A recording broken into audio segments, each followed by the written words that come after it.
नागरिकांची अग्निशमन दलाच्या जवानांकडून सुटका करण्यात आली। रामकुंडच्या पुढच्या बाजूला एक नागरिक अडकला होता। गंगापूर धरणातून गोदावरी नदी पात्रात पाण्याचा विसर्ग सुरू असल्याने पाण्याचा अंदाज आला नाही आणि नागरिक पाण्यात अडकला। अग्निशमन दलाच्या जवानांनी त्याला सुखरूप बाहेर काढत त्याची सुटका केली।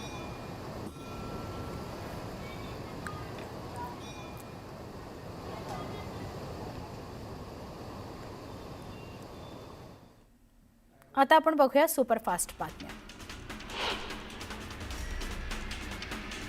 छत्रपती संभाजीनगर शहर विकास आराखड्यातील वगळलेल्या भागांवर नागरिकांच्या दाखल हरकती आणि सूचनांवर सोमवारपासून स्मार्ट सिटी कार्यालयामध्ये सुनावणी सुरू झाली आहे। पहिल्याच दिवशी सेक्टर 2, 5 आणि 6 मधील आक्षेपांवरील सुनावणी पूर्ण झाल्याची माहिती नगररचना उपसंचालक MB नागरगोजे यांनी दिली। जरांगे काय म्हणतात त्याच्या क्षमतेचा अंदाज मला नाही। महायुतीच्या सरकारने मराठा समाजाला 10% आरक्षण दिलंय। अण्णासाहेब पाटील महामंडळाच्या माध्यमातून 1.5 लाख उद्योजक तयार केलेत, असा दावा सोलापूरचे पालकमंत्री जयकुमार गोरेंनी केला। मुख्यमंत्री माझी लाडकी बहीण योजनेचा लाभ राज्यातील तब्बल 26 लाख अपात्र लाडक्या बहिणी घेत असल्याचा प्रकार शासनाने केलेल्या पडताळणीत उघड आला। तर गोंदिया जिल्ह्यात सुद्धा तब्बल 32,873 कुटुंबात 2 पेक्षा जास्त लाडक्या बहिणी योजनेचा लाभ घेत आहेत असं समोर आलं।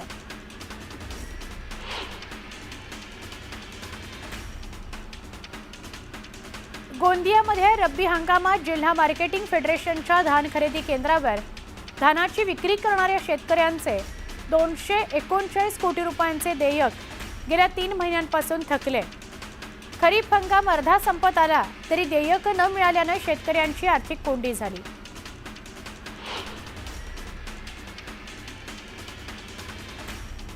धाराशिव कळंब शहरातील पोलीस वसाहतीच्या रिकाम्या जागेवर विनापरवानगी पिंपळ, बाभळी आणि इतर झाडं तोडण्यात आली। या प्रकारामुळे पर्यावरण प्रेमी आणि नागरिकांमध्ये संताप आहे।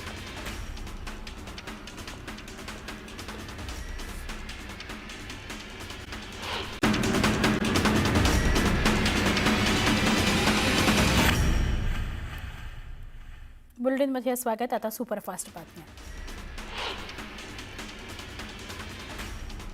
मुंबई नांदेड वंदे भारत या बहुप्रतीक्षित एक्सप्रेसला अखेर मुहूर्त मिळालेला आहे। आज मुख्यमंत्री देवेंद्र फडणवीस हे व्हिडिओ कॉन्फरन्सिंगद्वारे या ट्रेनला हिरवा झेंडा दाखवणार आहेत।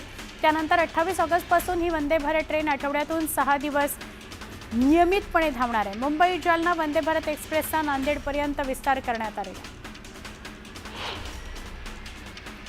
राज्य शासनाने गणेशोत्सवामुळे शासकीय कर्मचाऱ्यांचे वेतन 26 ऑगस्टपूर्वी करण्याचे आदेश दिलेत। त्याचवेळी इतर मागास बहुजन कल्याण विभागांतर्गत विमुक्त जाती, भटक्या जमाती, विद्यार्थ्यांसाठीच्या आश्रमशाळेतील शिक्षक व शिक्षकेतर कर्मचाऱ्यांचे जुलैलाच वेतन अदा केले नसल्याची धक्कादायक माहिती समोर येते। राज्यातील 975 आश्रमशाळांमधील तब्बल 14,000वर अधिक कर्मचारी जुलैच्या वेतनापासून वंचित असल्याचा दावा प्रहार शिक्षक संघटनेने केलेला आहे।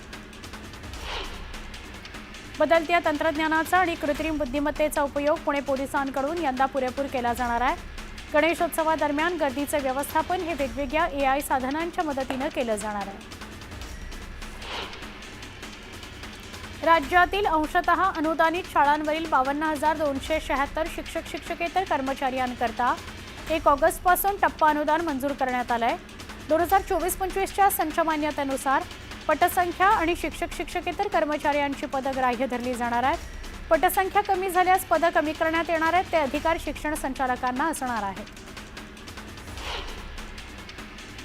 ताडोबांधारी व्याघ्र प्रकल्पातील जखमी छोटा मटका या वाघाच्या प्रकृतीविषयी दुर्लक्ष केलं गेलं, त्यामुळे हायकोर्टाने स्वतःहून जनहित याचिका दाखल केली आहे। छोटा मटका वाघाची प्रकृती दिवसेंदिवस ढासळत असून वन विभागाने त्याच्याकडे दुर्लक्ष केल्याने आता त्याला चालणं सुद्धा मुश्किल होऊन बसलंय। उद्यापासून सुरू होणाऱ्या गणेशोत्सवाकरता नागपूर पोलीस सज्ज आहेत। सुरक्षेच्या दृष्टीने 5,000 पोलीस तैनात आहेत। सायबर पोलीस, ड्रोन, CCTVच्या माध्यमातून पोलिसांचं गणेशोत्सवावर लक्ष असणार आहे। सार्वजनिक ठिकाणी मोकाट कुत्र्यांना खाऊ घातल्यास कायदेशीर कारवाई केली जाणार आहे। नागपुरात पाळीव कुत्र्याला बाहेर फिरायला नेताना त्याच्या तोंडावर जाळी बांधणं बंधनकारक करण्यात आलंय। नागपूर पोलीस आयुक्त डॉक्टर रवींद्र सिंगल यांनी या संदर्भात अधिसूचना जारी केली। कर्तव्यावर असताना तत्परता दाखवत पुण्यातील फरासखाना वाहतूक पोलीस कर्मचाऱ्यांनी पीएमटी चालकाचे प्राण वाचवले।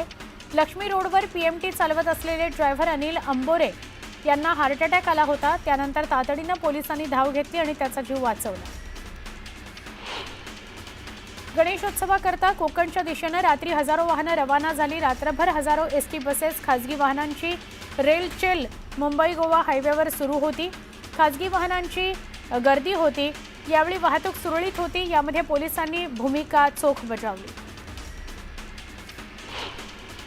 नाशिकच्या इगतपुरी तालुक्यातील इंदोरे भंगारेवाडी या आदिवासी भागातील 70 वर्षाच्या महिलेला उपचाराकरता खांद्यावरून नेण्याची वेळ ग्रामस्थांवर आली। रस्ता नाही, त्यामुळे त्यांच्यावर ही परिस्थिती ओढावली। राष्ट्रीय आरोग्य अभियान अंतर्गत कार्यरत कंत्राटी कर्मचाऱ्यांचं शासन सेवेत समायोजन करण्याबाबत 14 मार्च 2014ला राज्य शासनाने निर्णय घेतला, परंतु 1.25 वर्ष उलटूनही या निर्णयाची अंमलबजावणी झाली नाही। त्यामुळे कर्मचाऱ्यांमध्ये प्रचंड नाराजी आहे। महाराष्ट्र राज्य अंगणवाडी बालवाडी कर्मचारी युनियनच्या वतीने अंगणवाडी सेविका मदतनीस तसंच बालवाडी कर्मचाऱ्यांनी आपल्या विविध प्रलंबित मागण्यांकरता जळगाव जिल्हा परिषद कार्यालयावर धडक मोर्चा काढला। या मोर्चामध्ये मोठ्या संख्येने महिला कर्मचारी सहभागी होत्या। राष्ट्रीय आरोग्य अभियानाअंतर्गत कंत्राटी पद्धतीने काम करणाऱ्या कर्मचाऱ्यांनी आपल्या विविध मागण्यांकरता जळगाव जिल्हा परिषदेसमोर बेमुदत आंदोलनाला सुरुवात केली। विविध प्रलंबित मागण्यांकरता कर्मचारी आक्रमक झाले। मराठा आरक्षणाकरता मनोज जरांगे चलो मुंबईचा नारा देताना दिसतात। या आंदोलनाला पाठिंबा देण्याकरता कराडमधून हजारो मराठा बांधव मुंबईला जाण्याकरता निघाले आहेत। अहिल्यानगर जिल्ह्यातील सय्यद घोडेपीर या दर्ग्याच्या तोडफोडीनंतर सुरू असलेल्या घडामोडींना नवीन वळण लागलंय। काही कार्यकर्त्यांनी जिल्हाधिकाऱ्यांना निवेदन दिलं। रस्त्यावर असलेले दर्गे कायमस्वरूपी हटवावेत अशी मागणी केली। मागणी मान्य न झाल्यास आंदोलन करण्याचा इशारा नेत्यांकडून देण्यात आला। पुढचे 4 दिवस राज्यातील काही भागात मुसळधार पावसाची शक्यता आहे। 26 ते 29 ऑगस्ट दरम्यान मुंबई, ठाणे यासह कोकण आणि घाटभागात काही ठिकाणी मध्यम ते मुसळधार स्वरूपाचा पाऊस पडेल अशी शक्यता आहे।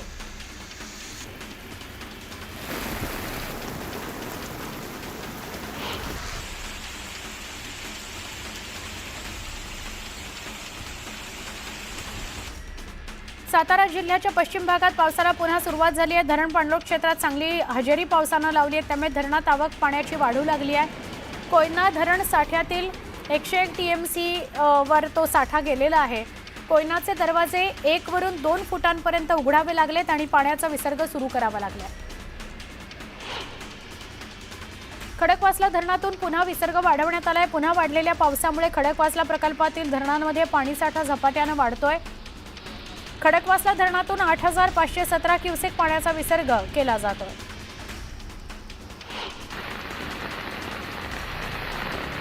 भुसावळमध्ये अचानक आलेल्या पावसामुळे नागरिकांची तारांबळ उडाली। रस्त्यावरील फळं, भाजीपाला विक्रेते हरितालिकेचं पूजा साहित्य घेऊन विक्री करता आलेल्यांची दाणादाण उडाली।